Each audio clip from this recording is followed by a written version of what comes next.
तो मूवी के स्टार्टिंग में हम एक आइलैंड देखते हैं जहाँ पर रात के टाइम कुछ मछुआरे अपनी नाव में मछलियाँ पकड़ रहे थे। तभी उन्हें आसमान से एक मेट्रोइड गिरता हुआ नजर आता है और वे समुद्र में आकर गिर जाता है। वो मछुआरे उस वक्त उसे एग्जैक्ट समझ नहीं पाते हैं कि वो क्या है, तो वो उस जगह पर जाकर देखते हैं। सबसे पहले उस शिप का एक आदमी नाव से बाहर आकर पानी में देखता है तो पानी के अंदर से कोई चीज उसे नीचे खींच लेती है। फिर कैप्टन बाहर आकर देखता है तो उसे उस पहले वाले आदमी का खून दिखता है और फिर उसे भी वो चीज पानी के अंदर खींच लेती है। कैप्टन का लड़का नाव की कैबिन से बाहर एक कुल्हाड़ी लेकर आता है क्योंकि उसे कुछ गड़बड़ बाहर नजर आती है, पर अचानक से वो चीज उसे भी पानी में खींच लेती है। फिर मूवी में से शिफ्ट होता है एक दूसरे आइलैंड पर। उस आइलैंड में हम एक पुलिस ऑफिसर को देखते हैं जिसका नाम ओशे है। वो बहुत शराब पीने वाला बंदा होता है, पर आज के दिन उसने कोई शराब नहीं पी थी क्योंकि उसे एक नए ऑफिसर को रिसीव करने जाना था जिसका नाम लीजा होता है। लीजा का इस आइलैंड में कुछ दिनों के लिए ट्रांसफर हुआ था।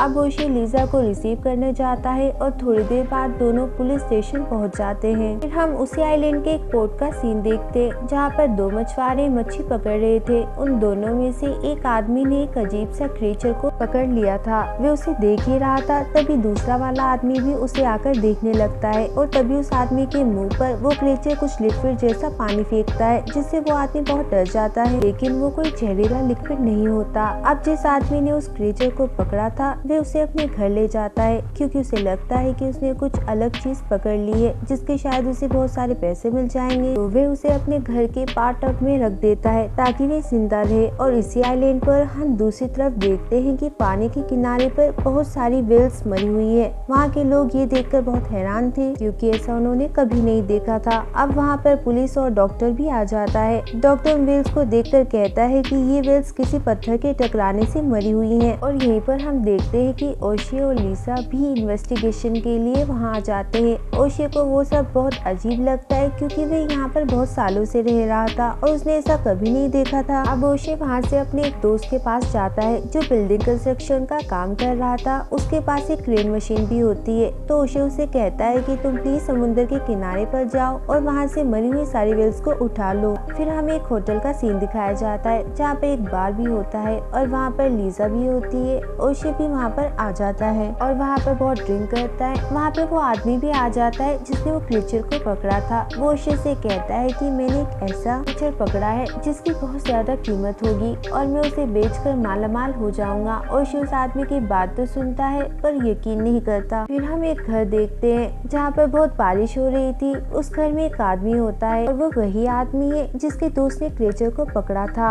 हम देखते हैं कि उसके दरवाजे पर कोई आता है। जैसे ही वो आदमी दरवाजा खोलता है वे देखता है कि सामने एक आदमी है जो अपने दोनों हाथों से लटका हुआ है। वो आदमी दरवाजे से बाहर आकर देखता है कि ये क्या है। तभी हम देखते हैं कि वे चीज उसे भी ऊपर खींच लेती है। अब उसकी वाइफ दरवाजे से ये सब देख लेती है। वो घर के सारे दरवाजे खिड़की बंद कर देती है, लेकिन तभी उसे ध्यान आता है कि उसके घर की चिमनी भी है। वहाँ से उस औरत को अपने पति की चिल्लाने की बहुत आवाजें आ रही थी। वो चिमनी को बंद करने ही वाली थी कि तभी उसे वे क्रीचर उस चिमनी से खींच लेता है। अब हम फिर से उस आदमी को देखते हैं जिसने क्रीचर को पकड़ा था। वो अपने बाथरूम में जाता है पर उसे बाथटब में वो क्रीचर नहीं मिलता, पर वहाँ पर उसे एक अंडा मिलता है। वो बाथरूम से बाहर आता है तो वे देखता है कि उसके दरवाजे पर कुछ चिपचिपा लिक्विड लगा हुआ है। तभी उसकी नजर उस क्रीचर पर पड़ती है और हम भी पहली बार उस ड्रामे क्रीचर को देखते हैं। उसके बहुत सारे टेंटिकल्स थे और वे बिल्कुल ऑक्टोपस जैसा दिख रहा था। वो उस आदमी पर हमला कर देता है, लेकिन वे आदमी उसको मार देता है और वो उस क्रीचर को मारकर एक लैब में ले जाता है। वहाँ पर ओशे और लीजा को भी कॉल करके बुलाता है ताकि उसकी जांच हो सके। डॉक्टर लैब में उस क्रीचर की जांच करते हैं और कहते हैं कि इस क्रीचर की जुबान बहुत लंबी है और ये पानी और खून ही पीता है। ये सब सुनकर ओशे को यकीन होने लगता है कि जो व्हेल्स मरी थी उसके पीछे क्रीचर्स ही होंगे। वे तुरंत फिर वो दोनों पास ही के घर में जाते हैं और वो वही घर है जहाँ पर पिछली रात उस क्रीचर ने हस्बैंड वाइफ को मारा था। वहाँ पर भी उन्हें कोई नहीं मिलता। फिर वे छत पर देखते हैं तो वहाँ पर उन्हें उस आदमी के कपड़े फटे हुए दिखते हैं और अचानक उस आदमी का सर छत से नीचे गिरता है। लीजा और ओशे उस आदमी का कटा हुआ सर लेकर फौरन लैब में भाग जाते हैं ताकि उसके बारे में कुछ और इन्फॉर्मेशन मिल सके, लेकिन डॉक्टर कहता है कि ये किसी खतरनाक जानवर का काम है। फिर वहीं पर वो आदमी भी आ जाता है जिसने क्रीचर को पकड़ा था। वो लीजा और ओशे को अपने घर ले जाता है जहाँ पर वो बाथटब को बाथरूम से बाहर देखता है। इसका मतलब ये है कि वे क्रीचर जो अंडे वाला था उसके घर से बाहर आ चुका है और अब वे सब समझ जाते हैं कि बहुत बड़ी मुसीबत आने वाली है। अब वे आदमी उन्हें कहता है कि उसे पता है कि वे क्रीचर एक गुफा में है और वहाँ पर बहुत सारे अंडे हैं। फिर वो आदमी उन दोनों को गुफा तक ले जाता है। अब वो आदमी बाहर ही रहता है। गुफा के अंदर ओशे और लीजा जाते हैं। वहाँ पर भी एक मछुआरे के कपड़े भी देखते हैं। वे उसी मछुआरे के कपड़े होते हैं जो फिल्म के स्टार्टिंग में दिखाए गए थे।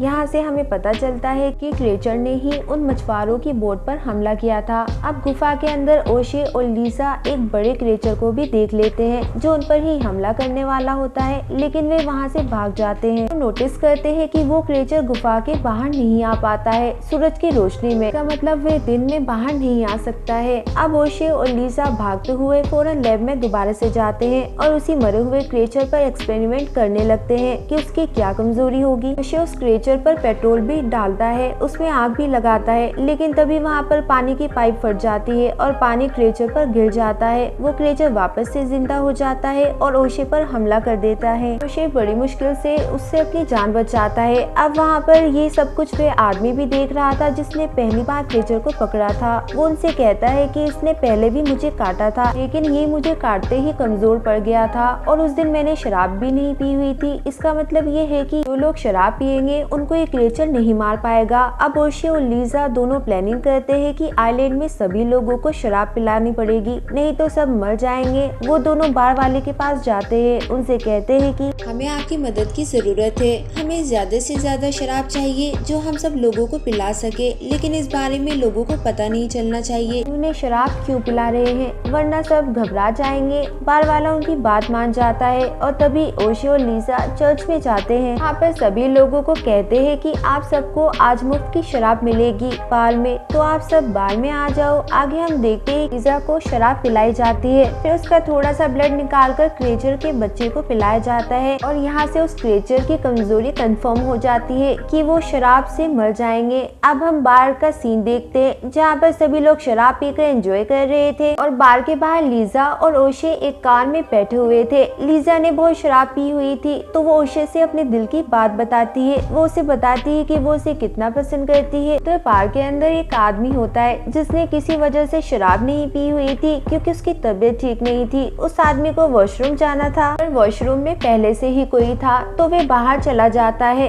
बाहर बहुत बारिश हो रही थी और उस वजह से उस क्रीचर के छोटे छोटे बच्चे उस आदमी के पास आने लगते हैं और उस पर हमला कर देते हैं। ओशे और लीजा उस आदमी को देख लेते हैं और भागते हुए उसकी मदद के लिए आते हैं, लेकिन तभी हम देखते हैं कि बड़ा क्रीचर आकर उस आदमी को खा जाता है। बड़ी मुश्किल से वो दोनों अपनी कार के अंदर बैठ जाते हैं। घबराते हुए लीजा से कार का सायरन ऑन हो जाता है, जिस वजह से वे क्रीचर उनकी कार पर हमला करने लगता है और उनकी कार के अंदर घुसने की कोशिश करता है, लेकिन तभी वे दोनों अपनी जान बचाकर बार के अंदर भाग जाते हैं। जैसे ही वे बार के अंदर जाते हैं तो बार वाला कहता है कि सारी शराब खत्म हो गई है। ओशे फिर डिसाइड करता है कि सभी लोगों को बार के ऊपर वाले फ्लोर पर ले जाया जाए। वो फौरन सभी लोगों को ऊपर जाने के लिए कहता है, पर हर कोई उससे वजह पूछता है तो वो कहते हैं कि बाहर कोई बड़ी मुसीबत है। यहाँ उसी बार में वे लैब वाला डॉक्टर भी है जिसने बहुत ज्यादा शराब पी ली थी, तो वे शराब के नशे में बार से बाहर आ जाता है। अनफॉर्चुनेटली उस बड़े क्रीचर के सामने खड़ा होकर उसकी फोटो भी खींचने लगता है। वे क्रीचर उसे उठाकर बहुत दूर फेंक देता है और अब उस क्रीचर के बारे में बार में सभी लोग जान चुके थे। बार में अफरा तफरी मच जाती है। लोग अपनी जान बचाने के लिए इधर उधर भागने लगते हैं। ओशे उन्हें भरोसा दिलाता है कि उन्हें कुछ भी नहीं होगा क्योंकि उन्होंने शराब पी हुई है। वहाँ पे सभी परेशान थे तो लीजा ओशे को एक आइडिया बताती है। वो कहती है कि मैंने कंस्ट्रक्शन साइट में एक क्रेन मशीन देखी है,